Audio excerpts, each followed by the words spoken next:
अस्सलाम वालेकुम and welcome to DNA debate news and analysis.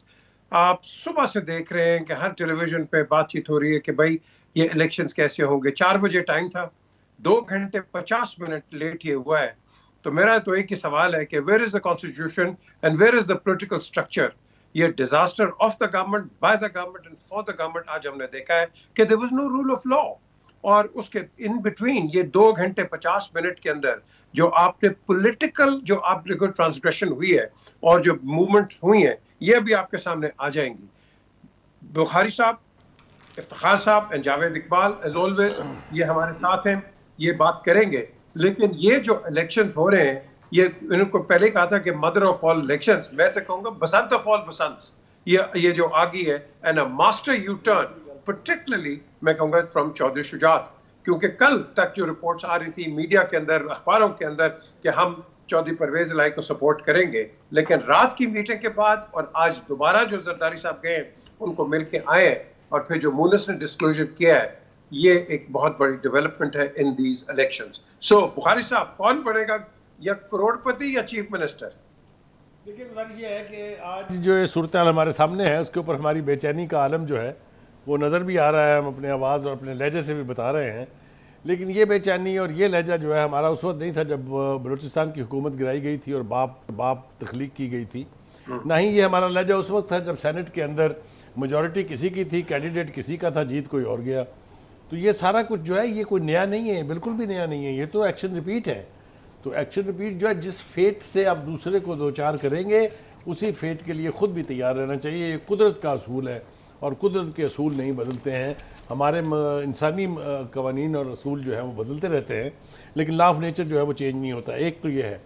दूसरी बात ये है कि कल तक की गेम क्या थी, कल तक क्या मंजरनामा था और आज क्या मंजरनामा दरपेश है, ये पीटीआई के लिए ज़्यादा परेशानी का बायस है। इसलिए कि वो बहुत कॉन्फिडेंट थे, उन्हें बहुत यकीन था कि उनके पास नंबर गेम जो है वो पूरी है। लेकिन उन्हीं की बगल में बैठे हुए वो लोग जिनके बारे में अब ये कहा जा रहा है कि वो शायद आज उनको वोट नहीं करेंगे, इसका उन्हें इदराक नहीं हो सका। ये मुझे भी इसके ऊपर उतनी ही खुशगवार हैरत है। लेकिन जो मैंने कल रात को जिस तरह की एक्टिविटी देखी चौधरी शुजात हुसैन के घर पर, और ख़ास तौर से आसिफ अली जरदारी साहब का जो आना जाना था, जिसको कहते थे कि वो देखने के काबिल थी, वो फुर्तियाँ जो हम रात को देख रहे थे, मुझे यूं ज़रूर लगा था कि कुछ ना कुछ हो के रहेगा और कुछ ना कुछ हो के रहा। अब हमारे सामने मंजरनामा ये है कि पार्लियामेंट के सेक्रेटरी को एक ख़त लिखा गया है चौधरी शुजात साहब की तरफ से, जिसके मंदरजात ये हैं जो है वो तो उन्होंने जाहिर नहीं किया, स्पीकर ने वो ख़त नहीं पढ़ा, लेकिन ये ज़रूर कहा कि इस ख़त की मैंने तस्दीक की चौधरी शुजात साहब को फ़ोन करके, उन्होंने उसकी तस्दीक कर दी है। तो ये है मंजरनामा। नतीजा क्या निकलेगा अगर चौधरी शुजात साहब प्रिवेल करते हैं, तो उन्होंने तो वाज़े तौर पे कह दिया है कि मेरे 10 अरकान जो हैं वो वोट नहीं देंगे किसी को भी। वो ये नहीं कह रहे कि आप हमज़ा को वोट दें, वो कह रहे हैं कि आप वोट ही नहीं देंगे किसी को भी। लेकिन इसका मतलब और इसका असर वही होगा जो वोट देने से होता है। यानी 10 लोग अगर तरीके इंसाफ के पास कम हो जाते हैं तो आप सोच लीजिए, किसी रॉकेट साइंस की ज़रूरत नहीं है सूरत हाल को समझने के लिए। ये अच्छा हुआ, ये बुरा, ये तो हम इसके नतीजा आने के बाद ही फैसला कर सकते हैं। लेकिन जैसे मैंने कहा, हम अपनी रवायात के असीर हैं, हम वही करते हैं जो हमने माजी में किया था और वही आज हुआ जो पहले हुआ था। अच्छा इफ्तिखार साहब, इसको थोड़ा सा अगर हम आगे डिस्कस करते हैं, क्या परवेज इलाही साहब कह सकते हैं कि वो पार्लियामेंट्री लीडर हैं और जिस तरह के अब आवाजें आ रही है कि उनका असर और रसूख ज्यादा है इंस्टेड ऑफ द प्रेसिडेंट? एक दूसरा कि हमारी तो कोई मुशावरत हुई नहीं है प्रेसिडेंट साहब के साथ, मैं तो उधर असेंबली में बैठा हूं। सो यू थिंक कि ये भी एक पॉइंट रेज हो सकता है? PJ, this will go to the court again. That's all.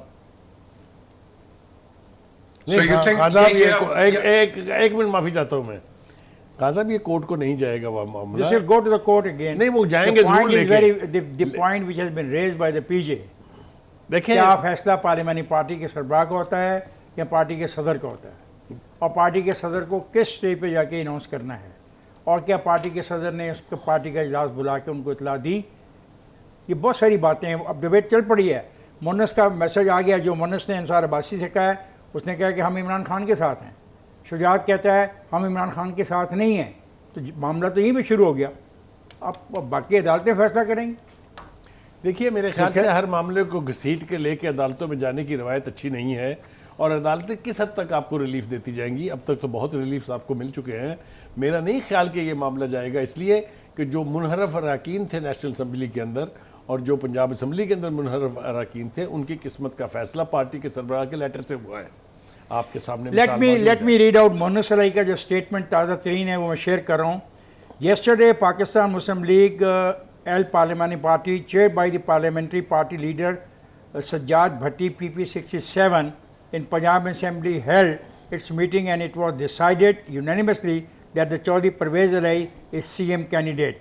अब बताएं, थोड़ी देर पहले ये दोस्त कह रहा था मुन्नस के हम हार गए, सब हार गए और आसिफ ज़रदारी जीत गया, और अब ये ट्वीट जो कर रहे हैं मुन्नस साहब, ये मैंने आपको पढ़ के सुना दिया है। इसलिए मुझे शक पड़ता है कि ये मामला फिर अदालतों में जाएगा। अच्छा, जो इफ्तिखार साहब ने बात की है ना पीजे, बिल्कुल ठीक बात की है, क्योंकि सिचुएशन ये बिल्ड होती नज़र आ रही है। जो मुझे समझ आ रही है, मैंने आज अपनी ट्रांसमिशन में 3 बजे ही ये बात कर दी थी। बाकी नेशनल मीडिया पे तो 5 साढ़े 5 बजे ये कहानी स्टार्ट हुई है। मैंने 3 बजे अपने चैनल पे ये स्टोरी ब्रेक कर दी थी कि चौधरी शुजात एक लेटर लिखने जा रहे हैं और जिसमें वो अपने अरकान को अब्सटेन करने का कहेंगे, न्यूट्रल रहने का कहेंगे। मैं ये ज़ाती तौर पे समझता हूँ इस बात का परवेज़ इलाही साहब को पता था कि ये चीज़ होने वाली है। मुझे ये लगता है it was all planned this way कि इसमें सरप्राइज़ का एलिमेंट रहे, लास्ट मोमेंट तक ये चीज़ इसी तरह चले और जब टाइम आए तब ये बात खुले, ताकि किसी के पास कुछ और करने की गुंजाइश ना रहे। अब बात आ जाती है होना क्या है। होना ये है कि चीफ मिनिस्टर हमजा शहबाज शरीफ बनेंगे, लेकिन उसके साथ ही जो इस वक्त मोहन सलाई स्टेटमेंट दे रहे हैं और मैं चौधरी परवेज़ इलाही की भी स्टेटमेंट देख रहा हूँ ट्विटर पे, तो उन तमाम चीज़ों को मैं देखूँ और PTI का माजी का तरीक़ाकार देखूँ तो ये सारे मामलात इवेंचुअली कोर्ट की तरफ जा रहे हैं और इसने जाना है, इसमें कोई दो राय नहीं है। ए और दूसरा, जिस पॉलिटिकल स्टेबिलिटी की हम बात कर रहे हैं, देखें ये जो हुआ हो तो आइन और कॉन्स्टिट्यूशन के दायरे में रहा है, लेकिन जिस तरीके से हो रहा है वो तरीका शायद ना, मुझे हो सकता मुझे इस चीज़ से इख्तलाफ हो, लेकिन अवाम को भी ये तरीका नहीं पसंद। क्यों कि at the end of the day जब हम बात कर रहे होते हैं आपस में, तो इफ्तिखार साहब एक ही बात कहते होते हैं कि जिसकी मेजॉरिटी है उसको होना चाहिए। बड़ी सिंपल सी बात है। अगर आप लास्ट मोमेंट पे आप मैनिपुलेशन हो तो वो कोई ठीक बात नहीं है। जावेद, तो इसका मतलब लास्ट मिनट .com ये जो भी खंजर पड़ता है, पॉलिटिकल खंजर फ्रॉम PMLQ, ये अच्छी बात नहीं है। देखें, मैं ये बात कह रहा हूं कि ना माजी में अच्छी, जो बुखारी साहब कह रहे थे, ना माजी की रवायात इतनी अच्छी हैं, ना ये रवायत अच्छी है। हमें अब इन रवायात से हट के एक्चुअल इश्यूज की तरफ जाना चाहिए। ये बात ये है, 2 अफराद की अना का झगड़ा था, वहाँ से ये बात शुरू होती है आज से कुछ महीने पहले। फिर वो मामला चला गया पार्लियामेंट में तब्दीली का। पार्लियामेंट में जो तब्दीली हुई, जिस तरीके से सब दोस्त इकट्ठे हुए, वहाँ पे जो तब्दीली हुई, उस तब्दीली से क्या फ़ायदा हुआ। जब पंजाब का इंतखाब था, उसके नतीजे में 25 लोगों को अपनी नशिस्तों से महरूम होना पड़ा। 20 पे दोबारा इलेक्शन हुए, क्या फ़ायदा हुआ, आवाम को क्या फ़ायदा हुआ। इसका जो मसला होगा, ये भी ऐसे मुझे अदालतों में जो होता नज़र आ रहा है। 2 अफराद इंडिविजुअल का जंग थी, उनकी जंग ट्रांसमिट होकर हमारे पॉलिटिकल सर्कल में आ गई और हमारे पॉलिटिशियनों ने उसको ओन कर लिया। यानी इस हद तक हम अच्छे हैं, इस हद तक हम पढ़े लिखे हैं, इस हद तक हम समझते हैं, सूझबूझ रखते हैं। मुझे तो ये समझ नहीं आ रही क्या है क्या। और मुझे बताएं कि ये जो फैसला रात जब आसिफ ज़रदारी साहब गए, तो ये फैसला रात को भी हो सकता था। ये फैसला मुझे क्यों पता लगा 4 बजे, 4:15 बजे। और अब फैसले के बाद मुन्नस ने पहले कुछ बयान दिया हामिद मीर को, और अब मुन्नस ने उसी अपना अखबार के से तल्लुक़ रखने वाले अंसार बासी को कुछ और कह दिया। तो ये कन्फ्यूजन जो बढ़ाया जा रहा है, इसका मकसद क्या है, होगा क्या। कोई एक आदमी एक आधा इलेक्ट हो जाएगा ना, मैं कहता हूँ ये इलेक्ट होके भी कोई मसला अब हल नहीं कर सकते पंजाब का, कोई गवर्नेंस पंजाब में बहाल नहीं कर सकता। मेरा इशू गवर्नेंस का है, मेरा इशू इस बात का है कि आवाम को इससे क्या मिलेगा। That is my question. बिल्कुल सही कहा, स्पॉट ऑन इफ्तिखार साहब। लेकिन क्यों अब देखें ना, कंफ्यूजन की आप बात कर रहे हैं। अब 3 वज़रा वो अपना सामान लेके अपने जो वो सही इनके किया मिनिस्टर्स के उन्होंने, ऑफिस सही है वो वो वहां सही से किया। चले गए। नहीं, वो सही किया था। देखो ऐसे में ऐसे ये तो एक तो मुसीबत है हमारा, सोशल मीडिया अल्लाह जाने पाकिस्तान को कहाँ लेकर जाएगा। देखें असूली तौर के ऊपर जो मिनिस्टर अपने खाली कर रहे थे घर, उनको घर खाली कर देने चाहिए थे, क्योंकि उनके पास उनके ख्याल में वोट कम थे। करेक्ट। मैं तो इस बात को यकीन रखता हूँ ना, मैं तो ये कहता हूँ कि जिसके पास वोट ज़्यादा हो उसका हक है वो कायदेवान बने, वो चीफ मिनिस्टर ऑफ पंजाब बने और चलाए। लेकिन अभी चलेगा नहीं, अब ये सूबा किसी से भी नहीं चलेगा, खा ए जीते खा बी जीते। ये सूबा गया, इस सूबे को जो धचका लग रहा है ना पिछले 4-4.5 महीने से, और इसमें अब और ऐड कर लीजिए, ये सूबा नहीं चल पाएगा किसी से। तो फिर बुखारी साहब, ये जो कल शुजात साहब बात कर रहे थे कि जिसका मैंडेट ऊंचा होगा हम उसको सपोर्ट करेंगे, हमारा कैंडिडेट परवेज इलाही है, तो ये ओवरनाइट, ये जिस तरह खान साहब कह रहे हैं ओवरनाइट ये डिसीजन रात को अनाउंस कर देते। देखिए गुजारिश ये है कि ऐसी सूरत हाल में पहले से अनाउंसमेंट्स नहीं की जाती हैं। ये एलिमेंट ऑफ सरप्राइज़ जो है दोनों तरफ से कहा जा रहा था कि हम सरप्राइज़ देंगे, वो सरप्राइज़ जो है किसी न किसी सूरत में आना था। गुजारिश ये है कि जो बात खान साहब कर रहे थे कि आवाम को इस पूरे गैम्बिट में से क्या मिला है, क्या इस सूबे के मसाइल हल होंगे कि नहीं होंगे, मैं ज़रा थोड़ी सी तवज्जो आपकी तरफ दिलाता जाऊँ कि ये बात हमें चौधरी परवेज़ इलाही साहब की तरफ से पता चली थी कि मैं ये अगर इंतखाब में जीत जाता हूँ और चीफ मिनिस्टर बन जाता हूँ और मुझे इमरान खान साहब 2 घंटे में कहेंगे, 2 घंटे के बाद कहेंगे कि आप ये असम्बली डिज़ॉल्व कर दें, तो मैं ये असम्बली डिज़ॉल्व कर दूँगा। ये बयान उनका है, अथेंटिक बयान है। अब आप मुझे ये बताइए कि उनकी नाक के नीचे जो MPs बैठे हुए हैं वो सिर्फ असम्बली के इजलास में इसलिए वोट देंगे उनको एज चीफ मिनिस्टर कि ये 2 घंटे के बाद असम्बलियाँ डिज़ॉल्व कर देंगे। आप कभी तसव्वुर कर सकते हैं कि MPs जो इतनी इन्वेस्टमेंट करके इलेक्शन जीत के आए हैं वो ऐसे आराम से बैठ के और 2 घंटे के बाद असम्बली डिज़ॉल्व होने का इंतज़ार कर रहे होंगे? ये है वो एलिमेंट जिसकी तरफ खान साहब का इशारा है कि अवामुल नास का इसमें क्या है। ये तो हाई एचलन की गेम है, ऊपर बैठ के जो मर्जी पाकिस्तान की तकदीर का फैसला कर देते हैं। जितना मर्जी नेगेटिव इफेक्ट कौम के ऊपर पड़े या कौम के लोगों के ऊपर पड़े, उनकी सेहत पर कोई असर नहीं है। एक बात तो ये। दूसरी बात यह है कि देखिए मेरा माथा उस वक्त ठनका था जब हमें ये पता चला था कि चौधरीज़ के घराने में डिवाइड हो गई है।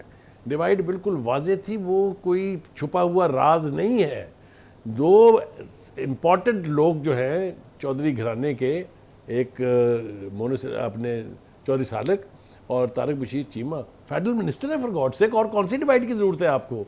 तो डिवाइड तो हो चुका था घर, अब ये उसका दूसरा रिफ्लेक्शन है। आप देखिए वोट ऑफ नो कॉन्फिडेंस में उन दोनों ने वोट ऑफ नो कॉन्फिडेंस के हक में फैसला दिया। तो इबहाम कोई नहीं है, हम सिर्फ हैरान शायद आदतन हो रहे हैं। ये जोड़ तोड़ तो बहुत देर से ऑन था। पीछे बात आदतन हैरान कुनी नहीं है। जो पिछली दफ़ा भी हुआ कि वोट नहीं थे, चीफ मिनिस्टर बना दिया एक आदमी को, बेचारे को पूरा कैबिनेट नहीं बना सका वो अपनी, वो एक नई जंग का आगाज़ हो गया, गवर्नर वर्सेस चीफ मिनिस्टर। तो अब क्या होगा? मतलब मकसद ये है कि उसमें एक तीसरी पार्टी है। खान साहब उसका जिक्र करें आप। नहीं, अदालत एक तीसरी पार्टी है। अदालत तो सर, आप अदालत में जो पटिशन लेके जाएंगे, अदालत जो फैसला करती है वो अपने कानून के मुताबिक करेगी ना। आप उसको नहीं मानते, आप हार मानने की बात नहीं कर रहा। मेरे ख्याल से इस पॉलिटिकल गैम्बिट में जुडिशल एक्टिविज्म की गुंजाइश नहीं थी, जो कि हुआ हर सतह पर हुआ, हर लेवल पर हुआ। उन लोगों का तस्करा करते हुए हम क्यों कि जिन 2 अफराद की बामी अना की वजह से, झगड़े की वजह से पूरा पाकिस्तान यहाँ खड़ा है। चले जी, एक ब्रेक की तरफ चलते हैं। ब्रेक के बाद वापस आते हैं क्योंकि ये जो बात हम कर रहे हैं कि किसका क्या नुकसान हुआ, क्या हुआ, हमने तो अपनी माएँ और बहनें, हमने उनको बड़ा डिस्ट्रॉय कर दिया है, उनको परेशान कर दिया है, और किस किस को करना है हमने, ये बात करते हैं इस ब्रेक के बाद।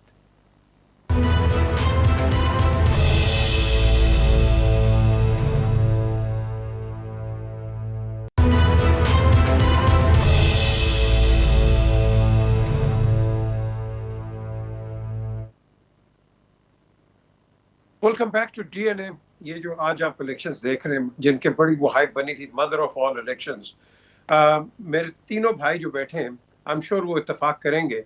हम यहाँ महंगाई महंगाई महंगाई, उस पर कोई बात करता नहीं है, हर बंदा इलेक्शन के उस मोड में लगा हुआ है। और अब जो मैं समझता हूँ इफ्तिखार साहब जो बात कर रहे हैं कि अगर तो ये एक निजी टेलीविजन अभी ब्रेकिंग दे रहा है कि जी परवेज इलाही और उनके सारे जो सपोर्टर्स हैं उन्होंने वोट कास्ट कर दिया है। अगर कर दिया है इसकी इम्प्लीकेशंस क्या है? इफ्तिखार साहब, जावेद आप मुझसे सबसे पहले बताएं। देखें, सबसे पहले तो इंस्टीट्यूशनल चीज़ है, इसके बारे में जो इफ्तिखार साहब ने बात की है मैं उस बात को सेकंड करूंगा, क्योंकि जो बयानात आ रहे हैं मोनिस इलाही के, परवेज़ इलाही के और इवन हुसैन इलाही के, मैं अगर उन बयानात को देखूं तो ये सारे अपनी अपनी मतलब की उसमें से चीज़ें ढूंढ रहे हैं। तो इसका फैसला तो फिर कोर्ट ही करेगा ना इवेंचुअली। लेकिन जो चौधरी शुजात साहब ने लेटर लिखा है, उस लेटर के तहत जो डिप्टी स्पीकर की रूलिंग है या डिप्टी स्पीकर ने जो बात कही है, वो बात बड़ी क्लियर है कि PMLQ के 10 अरकान का वो वोट गिनती नहीं करेंगे। एक बात तो ये हो गई। नहीं, कैसे नहीं कर जावेद, एक सेकंड, क्या डिप्टी स्पीकर ने अनाउंस किया है कि ये जी लेटर आया है? क्या जी सर, वो लेटर आया है। उन्होंने चौधरी शुजात साहब से वो लेटर की कंफर्मेशन भी ली है।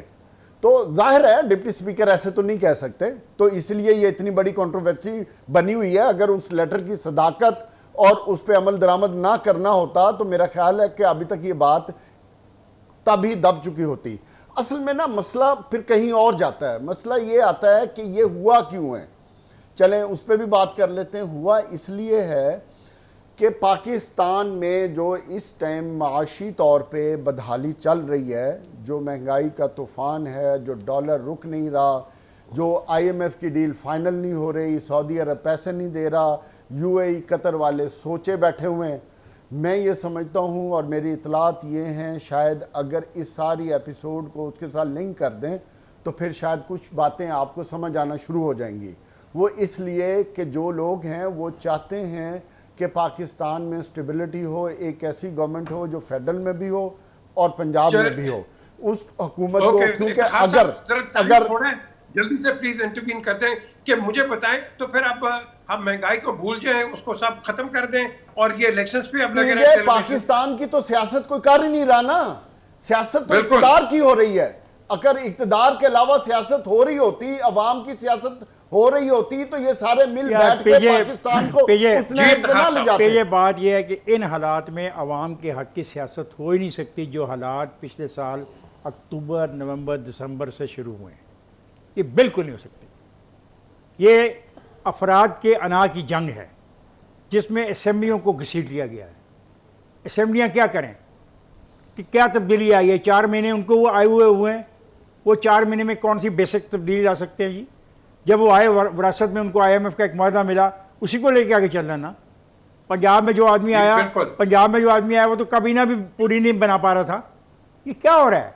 इस पर कोई बात नहीं करने को तैयार। ये देखना चाहिए कि जिन लोगों ने ये बीज बोया है वो भी उतने जिम्मेदार हैं। जिस तरह मैं बुरा समझता हूं कि पॉलिटिशियंस का रोल अच्छा नहीं है, तो जिन्होंने ये खेल शुरू करवाया है उनके इल्म में था ये क्या हो रहा है। ये कमाल की बात है, हम हर चीज़ सियासतदानों पर डाल देते हैं। और मैं आपको बता दूं, अगर परवेज जीत जाएगा तो क्या कर लेगा? वो इनको अंदर ही करेगा ना, जो उसको हुक्म ऊपर से मिलेगा कि हमजा को अंदर कर दो, तो क्या 5-10 लोगों को अंदर कर दो। हाँ, क्या उनके अंदर करने से मेरा मसला हल हो जाएगा?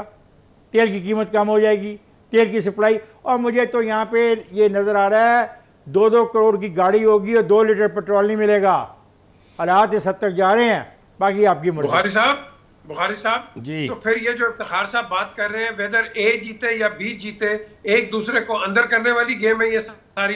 क्या यही होता रहेगा कि अंदर करो और किसी को बाहर निकालो और हम कोर्ट्स के अंदर जाएं? तो कोर्ट्स को प्लीज बता दें कि भाई वही आके हुकूमत कर लें यार। देखें, गुजारिश ये है कि सूरत हाल जो है वो बड़ी तकलीफदेह भी है, खौफनाक भी है। जैसा कि इफ्तिखार ने कहा, जावेद ने भी कहा कि पाकिस्तान की सियासत तो हो नहीं रही है।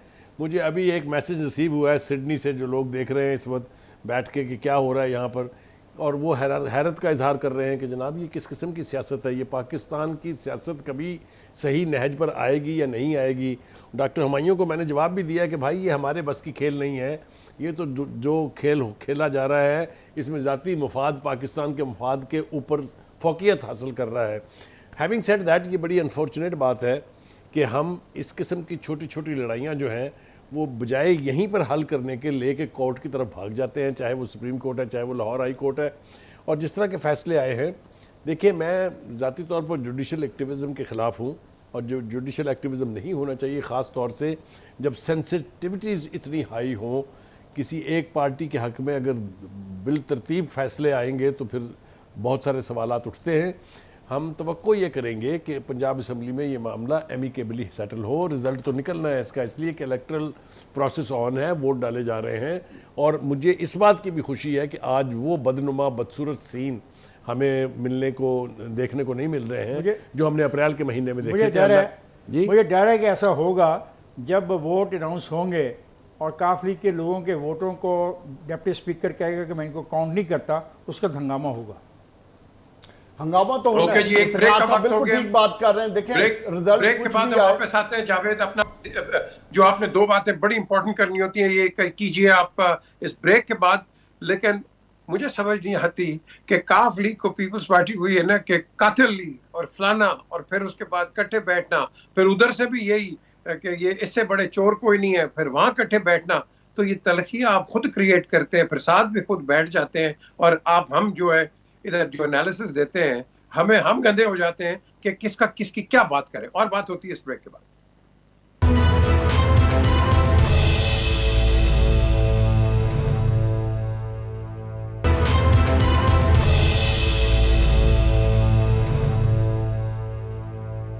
Welcome back to DNA. हम बड़े कॉनोटेशंस यूज करते हैं, वो थेरीज आती हैं और कहते हैं कि उसने ये कर दिया, उसने ये कर दिया। इमरान कहते हैं जी कोई एक्स है कोई वाई है। ये बुखारी से अपना ये इफ्तिखार से भी बताया, ये एक्स वाई की बड़ी बातें हुई। अब क्या हुआ? जेड नाम का एक आदमी है, वो चला गया, उसने अपना कोशिश की। मैं बात कहना चाह रहा हूँ। I am very sorry to say कि हम सब लोग शिकस्त खा चुके हैं। अब ये जो कामयाबी का नारा लगाया जाएगा, जिसके लिए एक पार्टी ने कॉल दे दी अपने वर्कर्स को कि वो इकट्ठे हो जाएं, और इस वक्त एक पार्टी रहनुमा के घर के बाहर मुजाहरा हो रहा है। अगर हम इधर जा रहे हैं तो फिर हम सब शिकस्त खा रहे हैं। इसका मतलब है हम जमहूरी अमल जो था उसको, उस पर हम फातिहा पढ़ रहे हैं, और इसकी ज़िम्मेदारी फिर हमारे पे दी जाएगी पॉलिटिशियंस के ऊपर। शुरू किसी और ने किया खेल, दिखा इनको दिया रास्ता, और इनको समझ नहीं आई। इक़्तिदार के अंदर इस हद तक चले गए हैं कि मुझे नहीं समझ आती कि आज जो डिप्टी स्पीकर है उसको कौन प्रोटेक्ट करेगा। तो फिर हम कहाँ जा रहे हैं? यही बात जो महीनों पहले मैं कहता था कि ये जो सिविल वॉर का धमकी दी जा रही है, ये उधर जाएगा मामला। अगर आज एक फैसला होता है और उसको तस्लीम न किया गया तो फिर झगड़ा होगा। मैंने पहले लफ्ज़ कहा कि we will go to the court again. अब सवाल है कोर्ट में। पीजे, बात बड़ी सिंपल है। मैंने कई दफ़ा ये बात कही है कि इस इलेक्शन में जीत इमरान खान की होगी, चाहे वो हारे चाहे वो लूज़ करे। क्यों? उसने जो बयानिया बिल्ड किया है, उस बयानिया का रिज़ल्ट आपने देख लिया। और आज जो कुछ हो रहा है, देखें, माजी में जब इमरान खान के ख़िलाफ़ नो कॉन्फिडेंस मूव आई थी तो उस वक़्त उनके इत्तेहादियों को साइड पे करके नंबर गेम में इमरान खान को कॉन्स्टिट्यूशन के तहत हराया गया। लेकिन उन्होंने उसको भी ऐसा बयानिया लेके अवाम में गए कि आज पाकिस्तान में उनकी पॉलिटिकल सर्वाइवल की वजह वो बन गई है। अब तो उनके पास लेजिटिमेट ग्राउंड्स हैं, उनके पास तो अक्सरियत है कि लास्ट मोमेंट पे क्या हुआ। वो चीज़ इमरान खान का ट्रम्प कार्ड होगा अब आने वाली पॉलिटिकल सिनेरियो में, और उसकी आपको हल्की हल्की जो ट्रेलर्स नज़र आना शुरू हो जाएंगे। अब अगर रिज़ल्ट वैसा आता है जिस तरह इफ्तिखार साहब ने बताया कि चौधरी शुजात साहब के घर के बाहर लोग पहुंच गए हैं, असम्बली के बाहर लोग इकट्ठे हो रहे हैं, तो पाकिस्तान में यह चीज़ होनी है। मैं आज भी इस चीज़ पे कन्विंस हूँ कि पाकिस्तान के इस सारे मसले का हल तमाम पॉलिटिकल पार्टीज़ के मिल बैठ के इलेक्शन की तरफ जाने की तरफ है। चाहे 6 महीने बाद करा लें, कोई 4 महीने बाद, जब मर्जी कराएं, लेकिन मिल बैठ के इलेक्शन की तरफ जाएं। जिसके पास मैंडेट है वो जीते। वरना मेरी बात आज फिर लिख लें कि अगर जिद चली दोबारा और ये सोच के प्लान किया गया कि जो प्लान किया गया है, जो प्लान अभी सामने आ रहा है कि हम ये टर्म पूरी करेंगे, तो फिर इमरान खान को आने वाले वक्त में 2/3 मेजॉरिटी से कोई नहीं रोक सकता। तो फिर बुखारी साहब फिर ये बताएं, फिर ये जो मैंडेट की बात करते हैं, ये तो मैंडेट मुझे लगता है कभी इधर आ रहा है कभी उधर जा रहा है। तो ये बताएं कि ये जो इफ्तिखार साहब बड़ी इंपॉर्टेंट बात कर रहे हैं, ये फिर हम कोर्ट्स में इन चीजों को ड्रैग करते रहेंगे, क्या करेंगे हम? What are we going to do? देखिए, आपकी मेंढक वाली बात से मैं इतफाक करता हूँ, इसलिए कि मैं जिसके पास मेजॉरिटी है उसका तमाशा आज से नहीं बन रहा है। आप ये देखिए कि नेशनल असेंबली में क्या हुआ, मेजॉरिटी के तहत vote of no confidence move किया गया, उसको इम्पोर्टेड हुकूमत से लेके बैरूनी साजिश तक क्या क्या गाली दे के हमने उस मैंडेट का जो मजाक उड़ाया है वो ज़्यादा देर पुरानी बात नहीं है। मेमोरीज़ में फ्रेश रहना चाहिए, और अगर ये रवैया आप इख्तियार करेंगे तो दूसरे को यही रवैया इख्तियार करने से आपके पास रोकने का कोई मॉरल जवाज़ नहीं है। इसकी बुनियाद कहाँ से गलत हुई है अगर हम उसका इदराक नहीं करेंगे, उसका जिक्र नहीं करेंगे, तो मेरे ख्याल से बिल्कुल डिसऑनेस्टी है कि हम वन साइडेड कमेंट्स करके और समझते हैं कि हमने बहुत बड़ी मुल्क की खिदमत की है। कहिए आप में अगर गट्स हैं कि कहाँ से ये खराबी शुरू हुई थी, किसने की थी। और फिर जो मैं बात कह चुका हूँ, फिर मैं कह रहा हूँ आपको, अगर ये मामला फिर अदालत में जाता है तो जिस तरह की ट्वीट्स आ रही हैं बाहर की, अगर मैं आपको पढ़ के सुनाऊं तो आपको पता लग जाएगा हमारी जुडिशरी के बारे में क्या कहा जा रहा है। ये हाल कर दिया इन लोगों ने हमारी जुडिशरी का। खुदा के वास्ते जुडिशरी पर रहम करें, जुडिशरी को अपना काम करने दें। इस तरीके से उसको अगर आप बार बार छोटे छोटे मामला में घसीटेंगे तो फिर ये इसी तरह के मैसेजेस बाहर से आएंगे। जुडिशरी का पहले रुके बात करने दें किसी दूसरे को। आपको बड़ा इतराज होता है दूसरे आपकी बात में मुदाखलत करते हैं। Have the patience to listen. मैंने कोई गाली नहीं दी है, मैं आपके साथ आर्गूमेंट कर रहा हूँ उन रियलिटीज के ऊपर जो हमारी आंखों के सामने है। किसी के ना मैं तायद कर रहा हूँ ना किसी की मुखालफत कर रहा हूँ, लेकिन अल्लाह के वास्ते पाकिस्तान पर रहम करें। ये जिस तरह के मैसेजेस चल रहे हैं एजाज चौधरी के नाम से, खुदा करे कि ये ट्वीट उनकी ना हो कि पहुंचे असम्बली को और उसका घेराव करें। यार खुदा के वास्ते, ये कौन सा मुल्क है, ये कौन सा लॉ एंड ऑर्डर है, ये कौन सी सियासत मुतारफ हो रही है? यहाँ पर डूम बनना चाहिए इन तमाम सियासतदानों को जिन्होंने सियासत का ये रंग बना दिया है। हम यहाँ बैठ के किसी की हिमायत कर रहे हैं, किसी की मुखालफत कर रहे हैं। पाकिस्तान की तबाही हो रही है, किसी की जीत नहीं है जो पाकिस्तान के हक में नहीं है। जब आप मुआशरे को पीजे एक सेकंड, बुखारी साहब ने बिल्कुल ठीक बात की है। जो सियासत हो रही है, इस सियासत में सारे ही नंगे हैं, कोई एक अच्छा नहीं है। ये तमाम के तमाम लोग यही काम कर रहे हैं। हम क्या बात रोना पिट रहे हैं कि खुदा का वास्ता बैठ जाओ, अपनी ईगो अना को पीछे छोड़ो, उसको आगे करो, पाकिस्तान को आगे करो, पाकिस्तान के अवाम को आगे करो। गिनती शुरू हो गई है। अब देखते हैं कि गिनती के अंदर किसके पास ये मैंडेट जाता है और फिर चीफ मिनिस्टर कौन बनता है। हम तो टीवी पे देखते थे सारे कौन बनेगा करोड़पति, आप सबको शौक है कौन बनेगा चीफ मिनिस्टर, ये देखते हैं। और ये बिल्कुल, मैंने बुखारी साहब, इफ्तिखार और जावेद, हम सब बिल्कुल मुत्तफिक हैं कि ये मुल्क का क्या हो रहा है। क्या यही रह गया है एक दूसरे से लड़ो झगड़ो, और ये जो आवाम पिस रही है, बिजली 11 घंटे नहीं आ रही है, पानी साफ नहीं मिल रहा, क्या क्या हम कर रहे हैं, इसमें कोई तवज्जो नहीं है। लेकिन मुझे एक वजारत मिल जाए, मुझे एक झंडे वाली गाड़ी मिल जाए, इस पे हम देखते हैं कि कौन वजीर आजम बनता है, क्या बनता है रिजल्ट का।